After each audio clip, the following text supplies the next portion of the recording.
The broadcast is now starting. All attendees are in listen-only mode.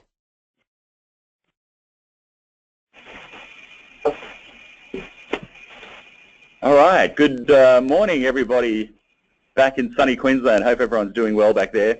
And welcome to the first one of our new webinar series that we're hosting here at TIQ Trade Investment Queensland North America, our Ask an Expert webinar series. This one is around how to successfully break into the US natural products, food and beverage market. So just a quick overview of our panelists. So my name is David Camalingo. I'm the Trade and Investment Commissioner to North America for Trade and Investment Queensland.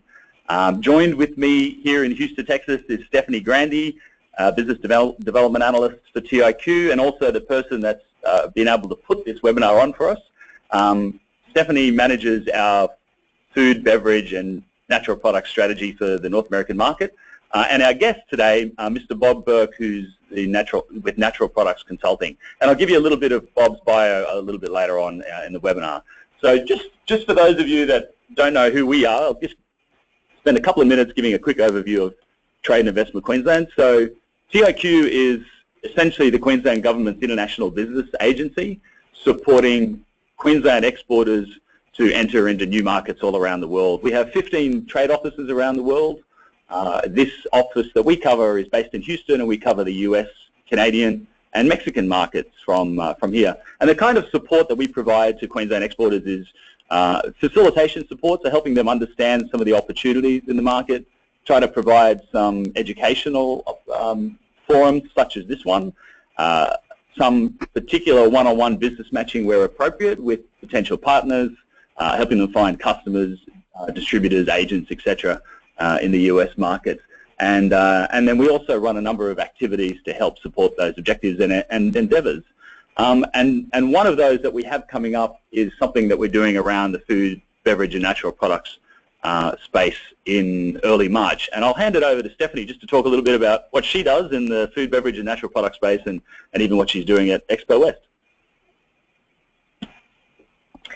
Hi everybody, thanks David for the introduction. My name is Stephanie Grandi and I manage the food and ag, natural products and beverage sector for the TIQ US office. So I help drive growth and build a presence for Queensland companies in the US by facilitating and fostering relationships with key industry professionals in this space. So we strive to create a pathway for Queensland companies to export their products to the US by creating value-added activities like this webinar today with Bob Burke, and by having a presence out at food trade shows like Natural Products Expo West. So what you can see here on this slide, Expo West is one of the largest food trade shows in the U.S. that takes place annually in California, where over 80,000 buyers, distributors, brokers, manufacturers, key industry professionals attend. So this is one of the best shows to attend and meet with professionals in this natural and organic food, products, beverage, and healthy living space. So TIQ is going to be hosting activities across these 2 days surrounding Expo West for about 8 Queensland companies already signed up. So as you can see on the slide, on that Wednesday, TIQ will be hosting education briefing sessions that will run most of the day, sessions like one-on-one consulting with Bob Burke and briefings to educate Queensland companies on the legal, taxation, PR, marketing, fulfillment, warehousing, e-commerce, and regulatory compliance elements one needs to consider when doing business in the U.S.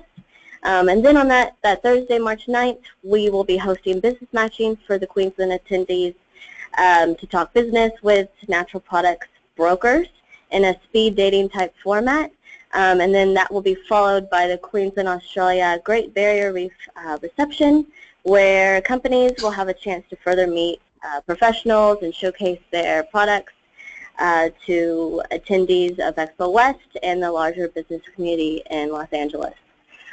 So if you would like to join our mission to Expo West, definitely please reach out to me after this webinar, and I can provide you more additional information, the registration flyer, and the program and all the costs involved. And Bob will in fact be another speaker again at Expo West this year has been last year. And he's been so kind to spend some time with some of the Queensland companies one-on-one in advance of the show itself to provide some consulting services. So it's a great opportunity if you're interested in the market or even planning to be at Expo West or just happen to be in the US and are interested, just let us know.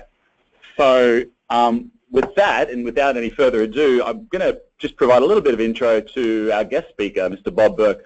Before I do, I'm going to just share a couple of administrative details, and that is, so Bob's going to basically present on opportunities in the US market in this space and pathways for entering the US market, and then we'll have quite a bit of time at the end to allow for Q&A, which I think is probably the crux of maybe a lot of the people here that are joining the webinar. They'd like to have some specific questions answered.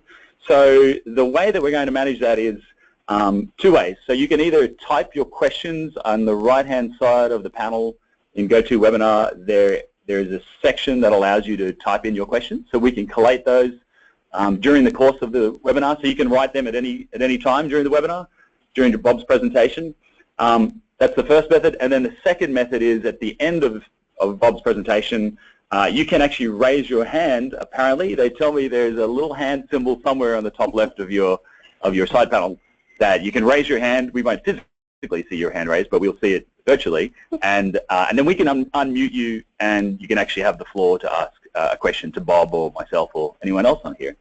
So with that, quick intro into Bob. So Bob Burke, Bob's been a consultant for almost 20 years, since 1998, providing assistance in bringing natural, organic, and specialty products to the market, including work across strategic planning, writing sales, marketing, and business plans, budgeting, pricing, building distribution and broker selection and management, organizational development, strategic options such as financing, branding, trade spending management, US market entry plans for international companies, obviously very relevant today, and assistance around M&A, due diligence, and venture strategy groups. Bob is also the co-author and co-publisher of the Natural Products Field Manual and the Sales Manager's Handbook. He currently serves as an outside director for a number of different companies in this space. I'm not going to list them off. We can always direct you to his website. And he also serves on the editorial advisory board of Nutrition Business Journal and is the co-founder of the GINA Group, a share group of leading natural and organic manufacturers. And we won't hold this against him, but Bob also serves as a beachheads advisor with the New Zealand Trade and Enterprise. So he has some experience with companies from our part of the world doing business in the US. So with that, we're going to give Bob control to manage the slides, and we're going to hand it over to you, Bob. Thanks so much, Bob, for giving us your time this morning. Thank you. Thank you, David and Stephanie, and good morning to everyone. Let me just make sure I have control here. There we go. So what I'd like to do this morning is try to provide a little bit of an overview of the U.S. market, especially the natural and specialty channels. Talk a little bit about the importance of putting a sound plan together. So many of the companies I work with are very entrepreneurial, very ambitious, aggressive. They tend to be a little rambunctious, where they just want to get out there and get it done, which is admirable, but it can also be very costly and provide, an inadvertent setback. So having a thoughtful plan with a realistic set of expectations is very important. And so we'll talk about those expectations on the part of distributors, retailers, brokers, what some of the challenges and opportunities might be, and some of the costs you might expect of breaking into the U.S. market. And I really like to frame those up more as intentional, deliberate, strategic investments rather than thinking of them as simply as cost of doing business. And so this is 2017 after all. So for a lot of you, a great way to get started is by going online. And so e-commerce is absolutely exploding across all categories. I'm sure you've all heard of Amazon. They are the 800-pound gorilla, but there's many more beyond Amazon. And it's a great way to get some validation on price points, product selection, case pack and sizes and different bundles without the significant expense of going into retail. And one aside I want to make right now is all this content that we're showing on the screen will be shared to you afterwards, and there's a lot of sort of bonus material. So we're going to go through around 26 or 27 slides, and I'll go through it rather briskly. But then in the afterwards, you'll have about 50-something slides that have a lot of really good content that you can read at your own pace afterwards. So after going online, what I highly recommend for most people is thinking about going narrow and deep, i.e. starting in a single region where the main objective is cracking the code of what does it take to sell off the shelf. A lot of companies end up, expanding distribution very rapidly. They find themselves in 500 stores, 1,000 stores. Maybe they've had the misfortune of someone like Whole Foods being smitten with them at a show and wanting to blast them out nationally. And all of a sudden, they're in 11 regions of Whole Foods. They're in 11 distribution centers of UNFI. They're in hundreds of other stores, and the stuff isn't selling. And that's not a great place to be. So I think initially, ideally, you start in a single region. You want to go through your operational shakedown, meaning your product's in a public warehouse, it's getting picked up by a distributor, or you're shipping directly to the store, and you see evidence that it's selling through. And I'll talk about that in a moment.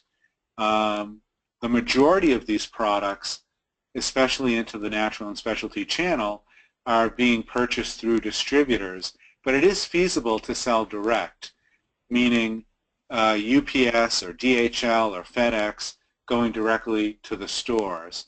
And it's a good way to seed a market where you'll have virtually perfect sales information, meaning you'll know how many units per SKU are being sold at each store.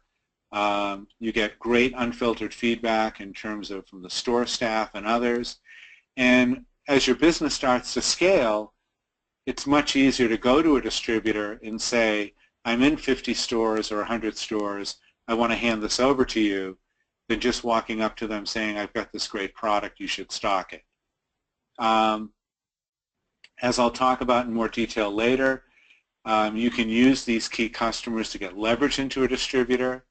When you do go into a distributor, and I'm sure it's the same in Australia sometimes, be very mindful of your agreement with them, which usually comes in the form of a new item setup form. And the large national distributors in the U.S., such as UNFI and KeHE, when you're filling out their new item form, you might think you're filling out a tax return. Lots of details, lots of fields and cells, and if anything is confusing, vague, ambiguous, by all means don't skate over it, because it'll be the basis of you doing business with them for years to come, and so you definitely want to get clarity on things if you're not quite sure what you're signing up for. And as I said earlier, be careful about going too broad too fast. So when I talk about cracking the code, it's really, you want to validate the assumptions you had coming in. And the first of which is, do you have something that's highly differentiated, something that really has a reason to be in the market? And so this is something I'm sure you do every day with your own customers, where you want to make that case that we've got this terrific product, it's unique, it's going to attract a new consumer, it's going to grow the category, it might trade people up to a more premium item, something that results in higher penny profit or a higher ring or more gross margin for the retailer. And do some homework on the category. You can always purchase data through people like Spins. You can go to spins.com They're the natural equivalent of AC Nielsen or IRI, if you're familiar with syndicated scanning data. But there's plenty of public information available as well. So the people who put on Expo West are New Hope Natural Media, and if you go to newhope.com, they've got a lot of great content there on category trends, consumer trends, what's going on in the industry, what's going on with key retailers and distributors. They might have done a spotlight on your category that talks about how big it is, how fast it's growing, what are the key segments, who are the key brands, and so on. And on the specialty gourmet side, you can go to specialtyfood.com. They're the people who put on the Fancy Food Show, the biggest specialty gourmet show in the U.S. And they likewise archive a lot of the back issues of their magazine and have a lot of content on their site as well. So you want to test what is that optimal price point where it's going to sell through on an everyday basis, how to merchandise it, you know, what part of the store should it go into, how to promote it, how to demo it. You can activate your social media. You might be working with a local PR firm or digital marketing firm or bloggers and see what the impact that has on your business. If you go into Whole Foods, they have a terrific tool called the Whole Foods Vendor Portal, where you can have access to your data at Whole Foods. So whether you're in a couple of stores, whether you're in a region, for example, the Southern California region is called the Southern Pacific region. You can look at your brand, units, dollars, average price, by store, by week, by quarter, by month, by year, and see exactly how you're doing. SPINS, as I mentioned, is more syndicated category data. And depending on your category, for example, if you're a single-serve beverage or a snack, and you're going through what's known as a DSD, direct store door distributor, they have something called depletion data, which allows you to see how you're selling by store. And so being focused on this sell-through is absolutely paramount for everyone, but especially when you're new to the market. When it comes to channels or classes of trade, most people start in the natural and specialty channels. They tend to be less expensive, more forgiving, a better match with the consumer. But invariably, if you're going to grow your business, you're going to get pulled into the multiples, which we call the grocery channel or supermarkets. What we call mass are people like Target and Walmart. Club, of course, would be Costco, BJ, Sam's Club. Chain drug, you may have heard of CVS, Walgreens, Rite Aid, and others. Convenience store, people like 7-Eleven and others. And then I have a sort of a laundry list of channels. And these are classes of trade I've worked in over the years with a lot of different companies. And so, of course, if your product lends itself, food service can be very significant, airline. Tabletop is what we call people like Williams-Sonoma, department stores like Macy's. We have retailers called Bed Bath & Beyond who sell a decent amount of specialty food, especially snacks and confection. Also in that category is the chain TJX, which would be people like Marshall's, TJ Maxx, Home Goods, who over the years have started selling a lot of specialty foods, even beverages and some perishables. And then, of course, online, I think everybody should be looking at that. And again, we have a lot of content on that at the end. And so it's really important to think about what is our basic game plan to go to market. You know, who's going to be responsible?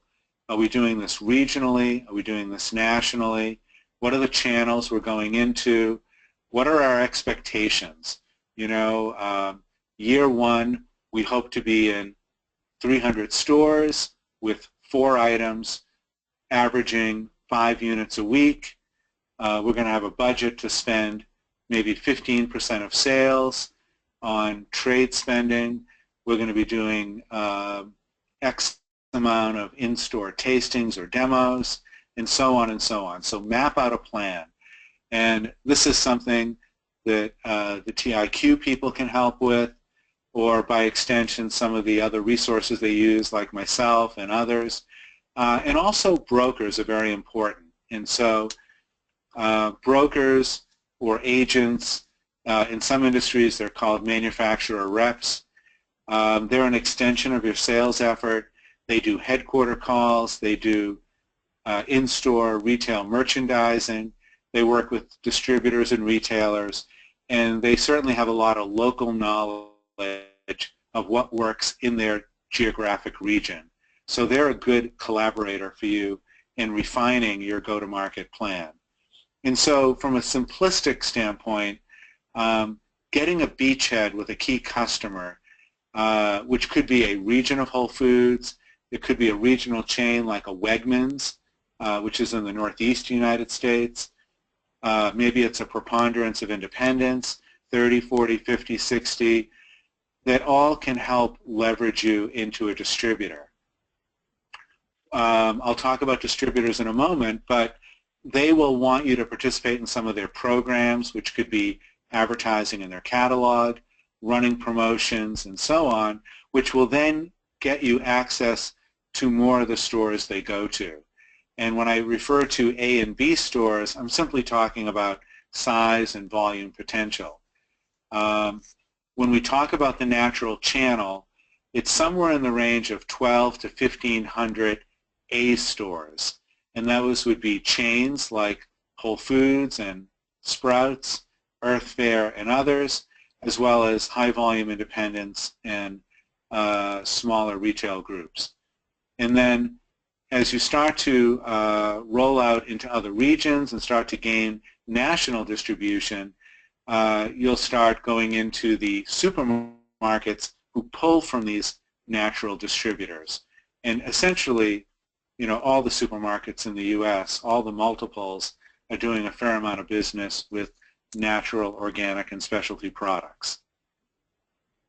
And so when you're sitting down with a retail buyer, or especially a distributor, especially if they're natural, the first thing they're going to look at is your ingredients. So do you meet their standards? And if you go to the Whole Foods website, you know, WholeFoodsMarket.com, there'll be a link that says quality standards, and they'll list their standards, or more accurately, what's sort of verboten for them, like what they don't allow in food, beverage, personal care, supplements, and they'll have special standards for things like animal proteins and dairy and other things like that. So in the absence of sort of a national, federal definition around what constitutes all natural, Whole Foods in many cases is sort of the de facto standard. They're sort of the proverbial gatekeeper for the industry.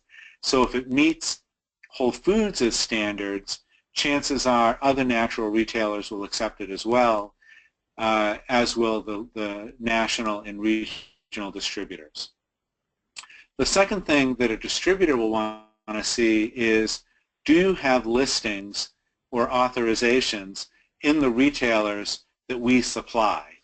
And so, as I said earlier, you know, getting into a region of Whole Foods or a chain or some independents will help you get into that distributor. They'll then want you to participate in some of their marketing programs, which again, advertising in their catalog, promotional programs. They have, you know, everything from truck advertising and speed to market programs to sample boxes to coupon books. When you're sitting in front of a distributor buyer, you'll start to wonder after a while who's selling whom, because they have so many marketing programs that you can participate in. And then they want to see that somebody's going to be working the line, that you have a sales effort, whether it's your own sales team or your sales team working with a broker network. And then there's a lot of perfunctory things on, you know, what's the shelf life, lead time for orders, minimum orders, can they pick up? And so you really need to think through, when you get product, you know, from Australia to the States. What port are you likely to go into? Where you're going to be storing product? Are you using an importer who's going to hold the product, who's going to sell to other distributors? So obviously having all that worked out along with your pricing and all that will be important. This is simply saying the U.S. market is huge. Over $1 trillion, which is hard to wrap your head around. But it's an immense, immense market. A little more food and beverage is sold at retail than food service, but food service is very large as well. The specialty gourmet portion of this is well over $100 billion. The natural side of that is about the same with a little bit of overlap. But when we talk about the natural channel, we're really also including things like personal care, supplements, cleaning products, and so on, whereas specialty food is going to be mostly food and beverage. This is a very rough sort of value chain when you think about how to ladder up your pricing. And so I would say almost like working backwards, if you have a target retail in mind, I would say most premium retailers work on roughly about 40%. And I'm showing 33 to 50 because it varies by retailer, it varies by product category. So if you're in a high velocity category like yogurt or salty snacks or some single serve beverages, the retailers will likely work on a lower margin because it's very competitive and they're selling lots and lots of volume. Whereas if it's a more specialty product or things like supplements and personal care, they're going to sell closer to a 50% margin. Likewise, distributors broadly work on 25 to 30%, but in some categories like specialty cheese, it might be a little higher. And I'll show in a couple of examples where they work lower when they're working with larger customers like Whole Foods and others. And then depending on how you're doing this, you might be using an importer who's working on a margin that is going to help support a lot of the marketing activities and all of that, or you might be importing it yourself. And then a broker is generally going to be involved. They typically work on about a 5% commission on sales of product to distributors, although for a brand new item with minimal distribution in the market, they might work on a modest retainer as well. So in talking about some of the key players, here's sort of a laundry list of the major food retailers. And you can see Walmart is far and away the biggest. Kroger is a very large supermarket chain. Costco is a club operator.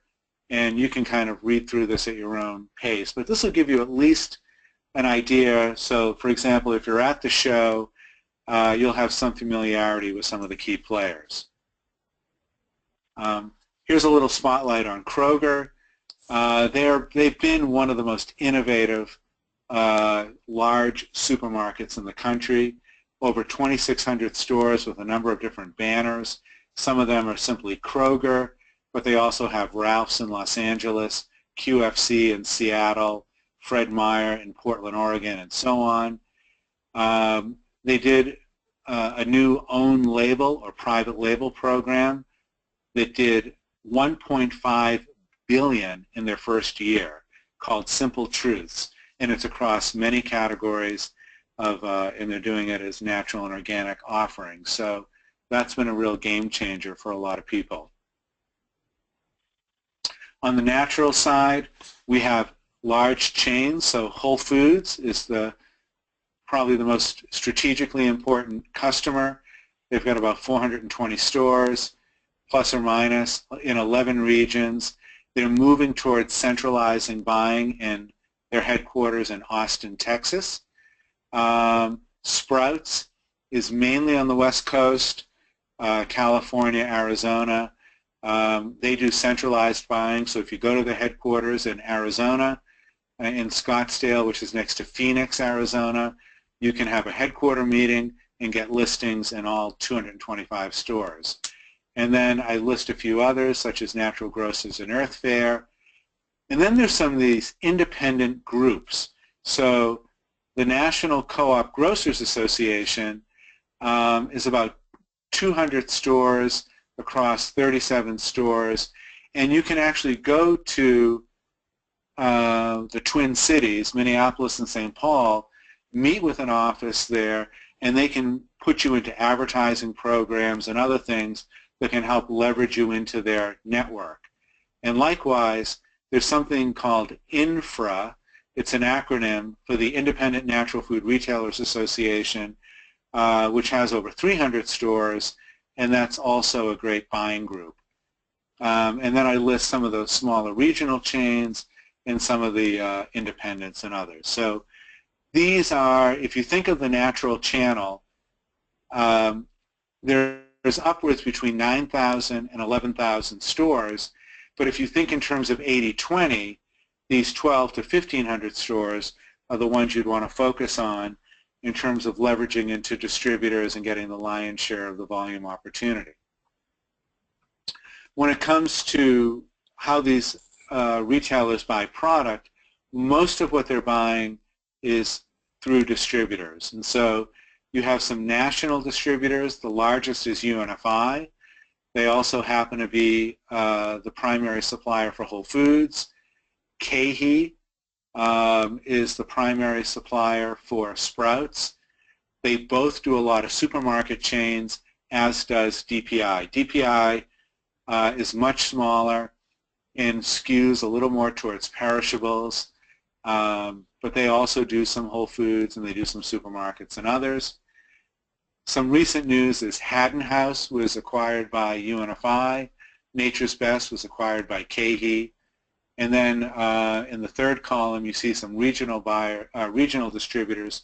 So, for example, where I'm based in New England, in the Boston area, we have some regional distributors such as Associated Buyers, as well as CHEX, C-H-E-X, Finer Foods, where they would supply people like Whole Foods, some of the premium supermarkets, and a lot of independent natural food stores and independent specialty gourmet stores. Starting out with someone like them is going to be a lot lower cost and lower risk than going bang into a large national distributor like UNFI or KeHE.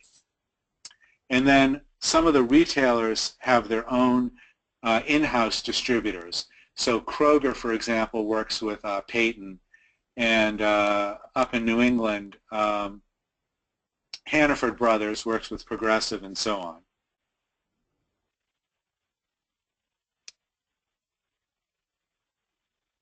There we go. So in terms of, let's see, am I doing this right?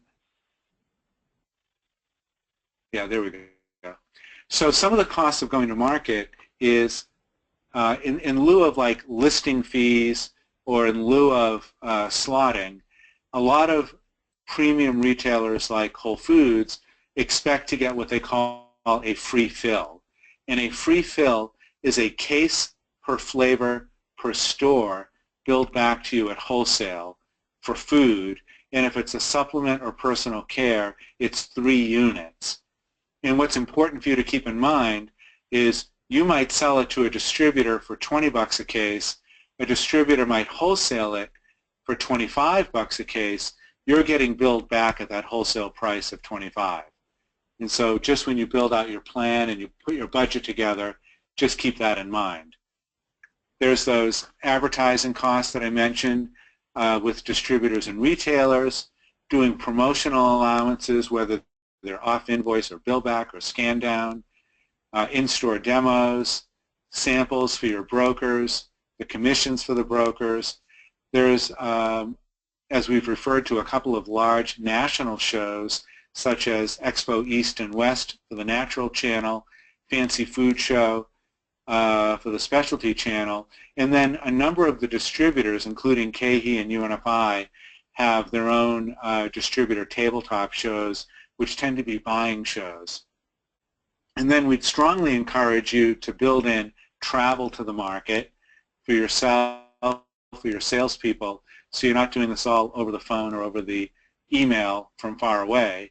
And then eventually, as you build out distribution and you've got some business going on, you may want to start to look at some consumer programs, including coupons and others.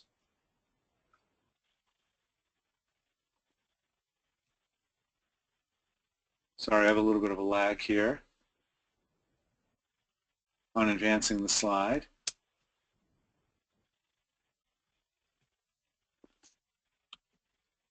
So some of the costs of doing business, in addition, would be, in addition to those intentional and planned programs, you might have unauthorized deductions. Some of them you're aware of, things like setup fees. Most distributors expect payment terms such as 2% 10, net 30 in terms of how they pay you. They may want to have X amount of sample product for the distributor sales team and others. It's common for them to get introductory deals. So when you first ship to a distributor, they might get a 60-day or 90-day introductory deal at 15% off. I mentioned ad programs. And then forward buying, which is common throughout the world, is basically when you're on promotion with them. Let's say you're on the promotion for the month of September at 15% off. It's not unusual for them for the last week of September to order another 2 months worth of product at the discount. So that's something you should plan for as well. MCB is just an acronym for manufacturer chargeback. So when you do things like free fills or retailer-specific programs, a lot of that's administered through the distributor, and they'll simply deduct it from the invoice because they can, you know. And then free fills I mentioned. Case stack deals are where you might say to a retailer, if you bring in a minimum of 20 cases and build a nice display, I'll give you 15% off. EDV just stands for everyday value. So instead of getting quarterly promotions, I might give you 5 or 10% off all the time. Hip pocket deal is just jargon for giving the broker some discretionary power to, if they need to, give a retailer a special promotion to bring in the line. They're authorized to do that. In supermarkets especially, it's common for anything that goes out of code or gets damaged or spoiled that they get credit for that. And then, again, unauthorized returns or anything that are sort of unexpected, human error, and so on. It's important that, you know, when you get deductions from retailers and distributors, that somebody's going over them with a fine-tooth comb to make sure it's what you've agreed to. And if it's not, there's a whole process and protocol to charge them back for those, and you should get in the habit of doing that. So when you're thinking about your pricing of how your product is going to price out at retail, distributors are all basing their price on what's landed into them. So if you're delivering it to the distributor, that's their landed cost. If the distributor is picking it up at a public warehouse or from your importer, they're going to add a freight factor, which they'll tell you what it is, that becomes their landed cost. And then from there, they'll add their, say, 25 or 30% margin. And that's what gets published as the wholesale price in their catalog. Now, some of their big customers, like supermarkets, get some kind of a volume discount. Whole Foods works on cost plus 8% from UNFI. Some supermarkets have similar cost plus programs, which could be 15 or 20% depending on the service level. And then I gave an example at the end where, let's just say, for illustration only, if your item lands into a distributor at $1 and they work on a 25% gross margin, that's 25% of their selling price, as in what you'd see in a P&L or an income statement. So $1 divided by 0.75 would give that distributor a 25% margin on a $1.33 selling price. Likewise, if a retailer works on a 40% gross margin and they're buying the product at full wholesale at $1.33, divided by 0.6 means it would roughly come out to $2.21, which really means anywhere from $1.99 to $2.19 as the likely retail. Here's another example using that Whole Foods with cost plus. So if it lands into Whole Foods, if it lands into the distributor and then they add 8%, it would be this $13.35 to Whole Foods. They work on 40. That would get you a $3.99 per this example. And yet one more example where if, let's say, UNFI is selling to Safeway or Ralphs or one of the supermarket chains, it might be cost plus 15%, and you can see how it would price out. And this is something, again, that a broker would have good intelligence on. So as you're working with that broker to refine your go-to-market plan, they'd be able to give you good guidance on that so you can see where your product is going to price out. And then I mentioned, in that addendum portion that we're supplying with you, we have a lot of information on each one of these key ecom players, but I can't tell you how important this is for most categories. I'm working with a startup company that's been on the market for about 18 months. They're following my advice by going through a small regional area first to sort of crack the code of what does it take to sell off at, to sell through at retail. And while they're doing that, they're averaging $500,000 a month on Amazon alone, which is really helping to float the company. It gives them tremendous credibility with retailers, and they're able to go in with confidence and say, look at these reviews we have on Amazon, and look at how much we're selling at these price points, and we can show you how the flavors rank and all of that. But depending on your category, people like Abe's Market, which is bought by Direct Eats, if you're doing supplements and personal care and energy bars, people like Vitacost and iHerb are very important. Thrive Market recently raised $40–50 million. They claim to be a cross between Costco and Whole Foods.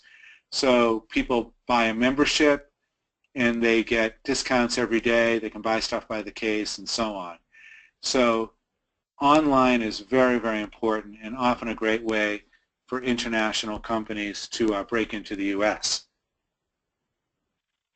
And now, happy to take any questions. You can, I guess, virtually raise your hand or type them into the chat box, and we'll do our best to answer them.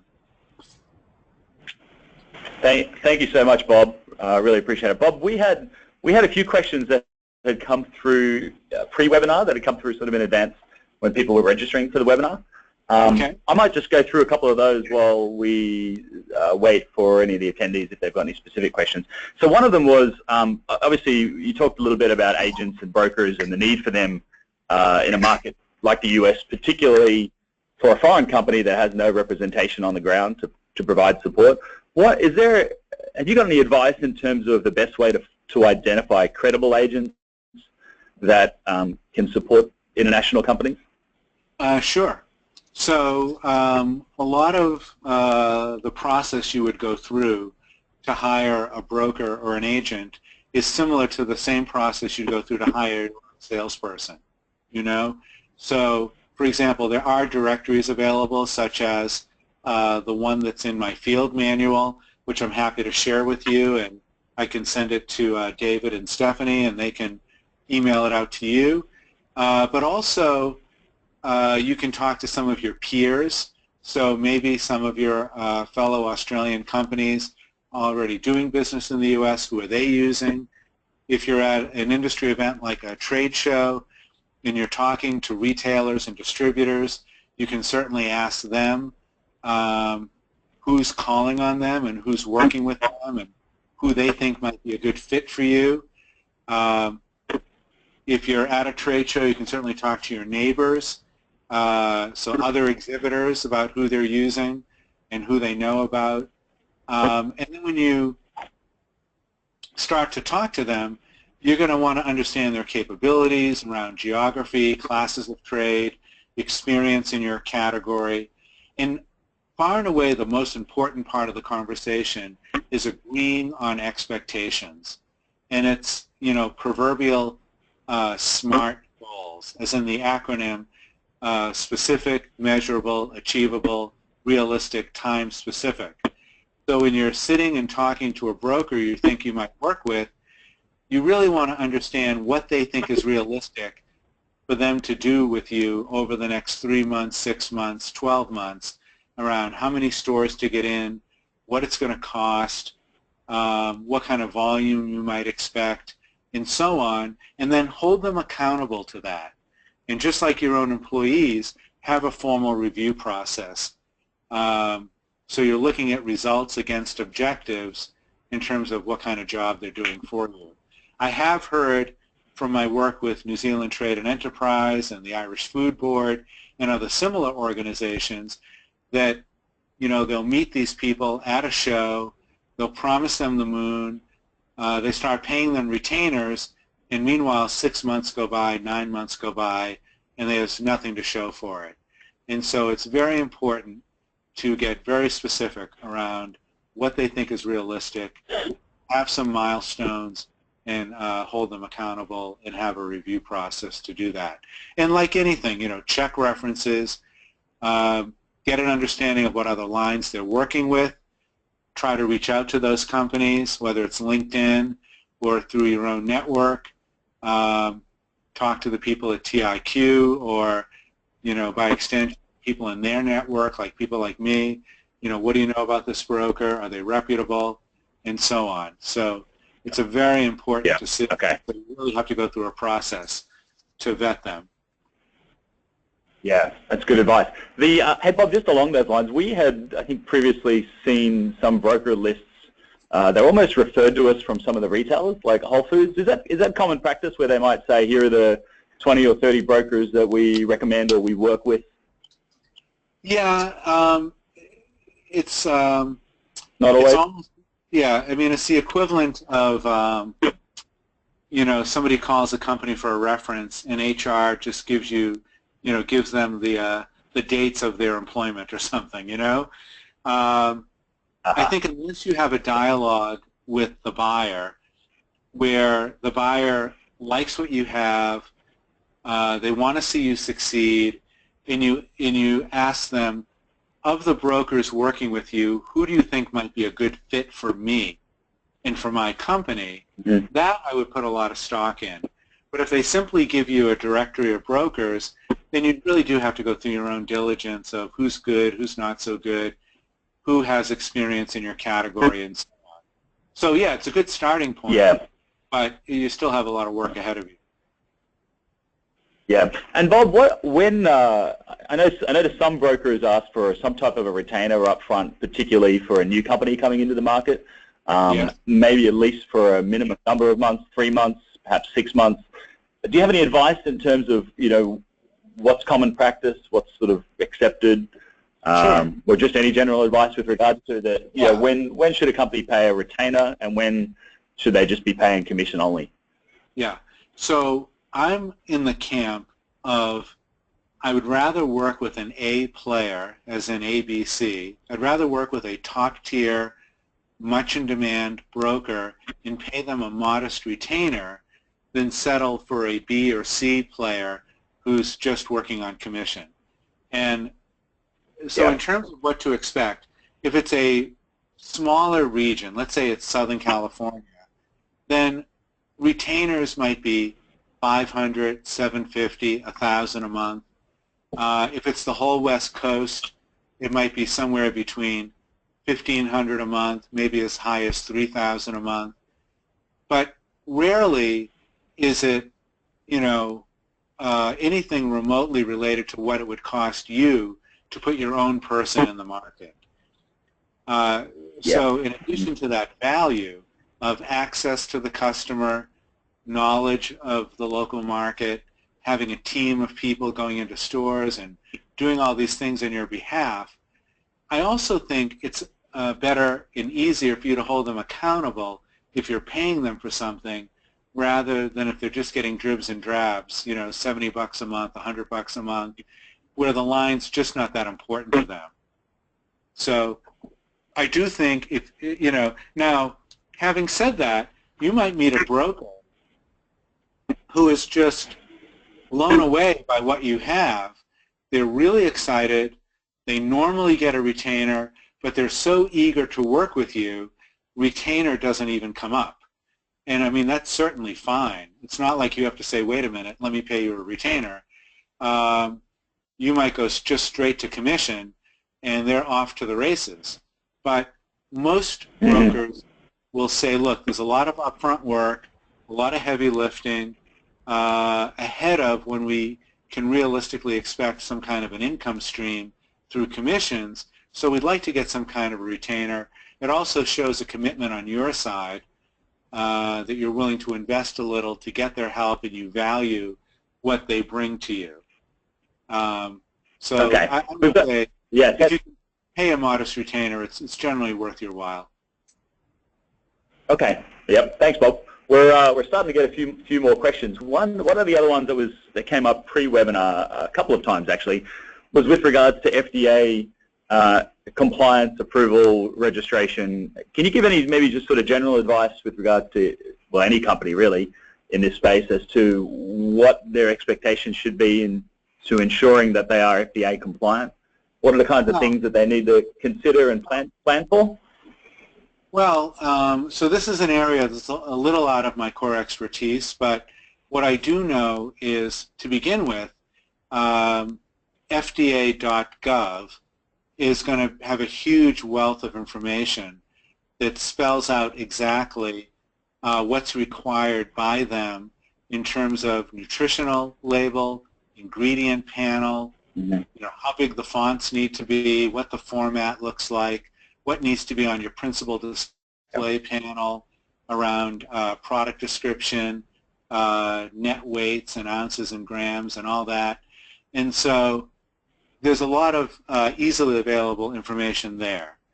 I also know people that I can refer to you guys who make a living reviewing your labels, and it's rather inexpensive, where they can review your label for FDA compliance, and that way you'll be assured that you're doing it all properly. Then there's a whole other category of review.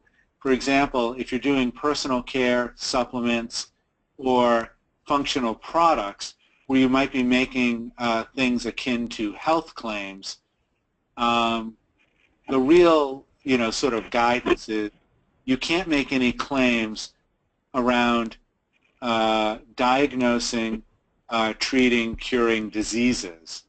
And so there's something called DSHEA regulation. It's an acronym for Dietary Supplement Education Health Act. It's like DSHEA. And it allows you to make structure function claims as opposed to curing disease. So if you have a product, for example, that's high in antioxidants, you might say it supports a healthy immune system. You wouldn't say it prevents cancer, as an extreme example. Yep. But there are, I probably have a list of 3, 4, 5 attorneys who specialize in FDA regulatory matters, who again, for a modest fee, I think it's $300, $400, $500 a label, will review your label to make sure you're not out of bounds anywhere, and you'll be at low risk of getting FDA warning labels or worse, class action lawsuits. Yeah, perfect. Thanks, Bob. And a few people have commented that they're interested in connecting with some of those professionals. And just for everybody's knowledge, we will have a representative from a legal firm at Expo West in one of our sessions that we're hosting with our trade mission that'll spend some time with some of the companies giving some insight into their requirements for FDA compliance to do exactly that around labeling. So so just going to some of the online questions, We've got a specific one from a company that deals with alcoholic beverages using natural ingredients, and whether you have any sort of insight into that either in the e-commerce space, so do the likes of Amazon or any of the e-commerce or internet retailers play in that space, and just if you've got any experience in that. So I don't have a lot of experience there other than at a high level. And so the tired joke is there are 50 different ways to sell alcohol in the U.S., referring to each one of the states. And so every single state has their own rules and regulations around how you can be sold. So some states, for example, are called control states, where spirits, like hard spirits, whiskey, vodka, gin, rum, etc., can only be sold through state liquor stores. In some cases, they allow beer and wine to be sold in supermarkets. In some cases, not. And then there's a lot of restrictions about selling online. So I don't think Amazon is doing anything with alcohol, but I haven't really checked. But there are sites like wine.com and others that are highly, highly restricted and regulated in terms of how they sell. So I know Stephanie had reached out with some questions about I think a sparkling alcoholic beverage, and I did come up with some names of people I know who have more expertise around suggesting importers and stuff like that. So that might be one of those things where there are 1 or 2 degrees of separation from me, where I can suggest people who have that expertise. Yeah, great. Thanks, Bob. Appreciate it. So one of the other questions is, I'm just going to read it out verbatim. Is there a database for us to investigate and understand before we select a specific region to launch our products, which is organic skincare? So I think you kind of touched on some of the databases where you can find some market data, maybe even consumer data or retail data earlier in the presentation. Yeah. Yep. So did you want to maybe revisit those? Yeah. So do I have control of the screen still, or Stephanie or David, if you want to scroll down to that? Just scroll down. We'll give it back to you. The slides and the addendum. Got it. Yeah. It's all yours. Okay. Over to you, Bob. Yeah. So what I was going to show you, whoops. So here's some of the Whole Foods regions with the number of stores they have. Here's some information from Spin. Here's some where the UNFI distribution centers are. And this is what I was looking at. So this is a little bit of a bird's eye view of the U.S. It's a heat map where Whole Foods and Trader Joe's have cited their stores, which also tracks with population density. It also tracks with income. And so you can assume that the areas in red with the color are going to be high concentrations of well-educated, affluent, health-conscious consumers. So if you're thinking about where to launch, I mean, it's no big surprise, right? It's going to be West Coast, East Coast. Some of the areas in the middle are college towns. The biggest demographic driver for natural products is education. So college towns and others will be where you'll have a lot of success. When I mentioned SPIN's data, SPIN's is syndicated scanning data, just like IRI and AC Nielsen. You can get regional breakouts from them.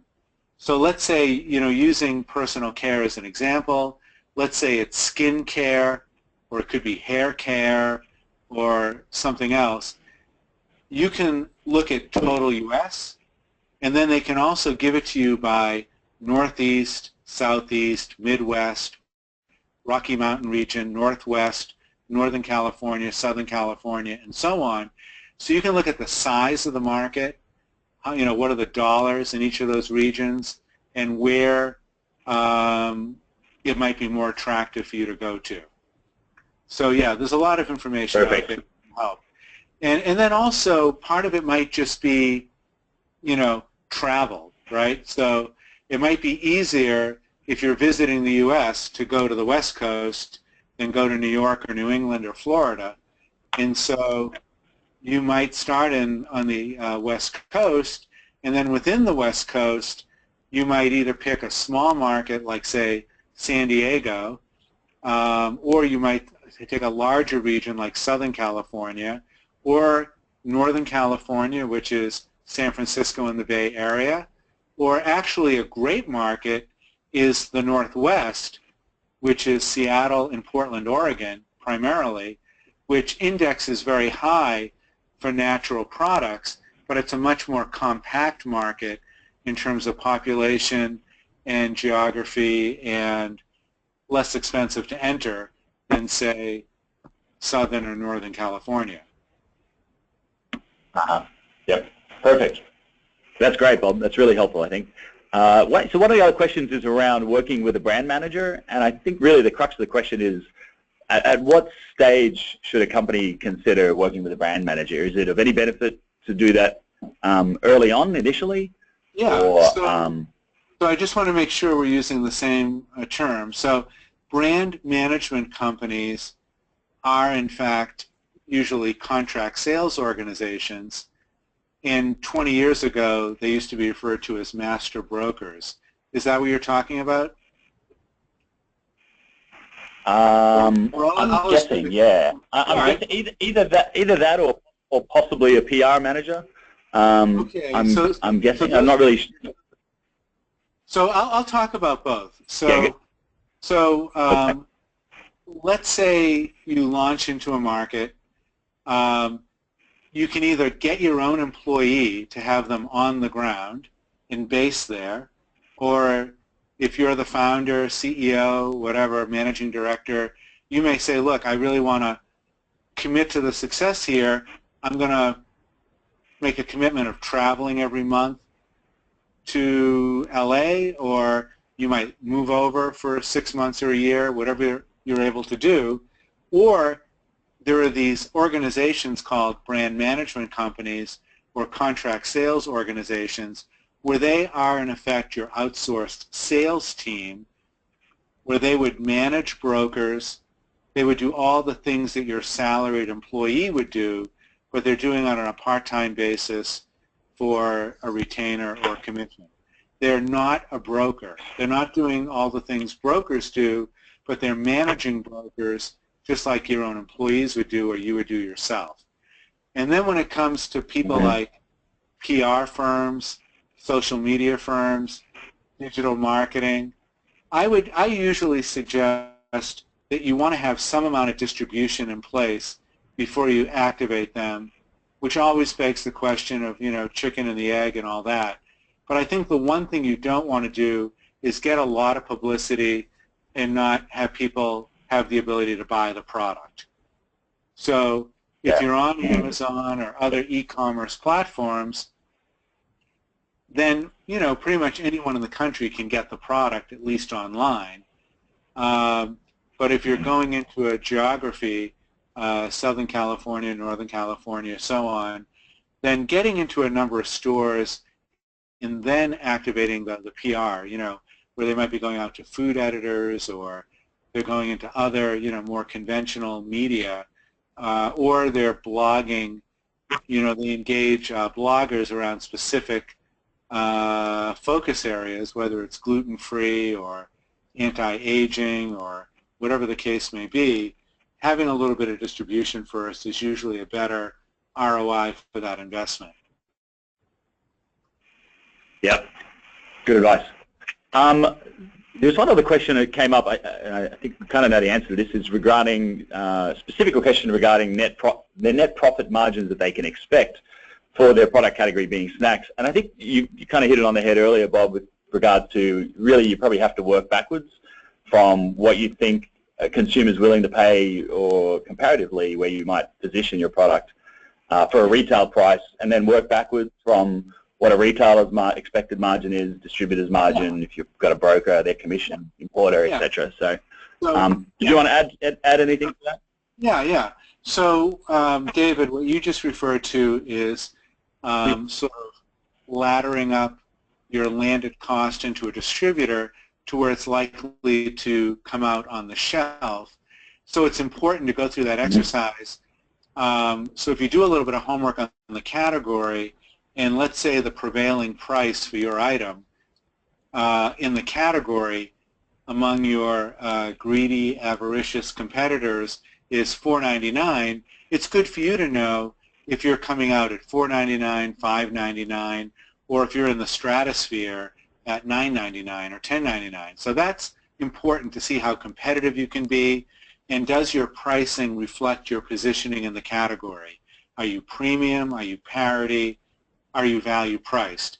But then I would go, when you use the expression net profit, what I would say for each of you as a brand, ideally you're starting out somewhere in that 40% gross margin for yourself, so that after you factor in 15 or 20% for trade spending, something for consumer marketing, something for the broker, but hopefully you're netting down to 5, 10, 15% for yourself, so that this is a profitable endeavor, and you're not, hopelessly, years away from breaking even based on the whole margin structure of your brand and your category and the upfront costs of breaking into a market like the U.S. So that's important to understand your gross margins and what you can be prepared to invest in growing the market. Perfect. And a follow-on question, actually, for the same person is regarding who does the in-store merchandising for retailers? Is it the distributor themselves? Not so much anymore. So, in other words, distributors for years have based the margin they add for each customer based on the service level the customer is getting. And I'm using customer as retailer. And so, for example, an extreme example might be a full service program where the distributor sends somebody into the store on a Monday, they take an order, the product gets delivered on a Wednesday, they send in a merchandiser to pack out the product onto the shelf, and that would be a full service program. And the distributor might be working on, say, 30% margin for that.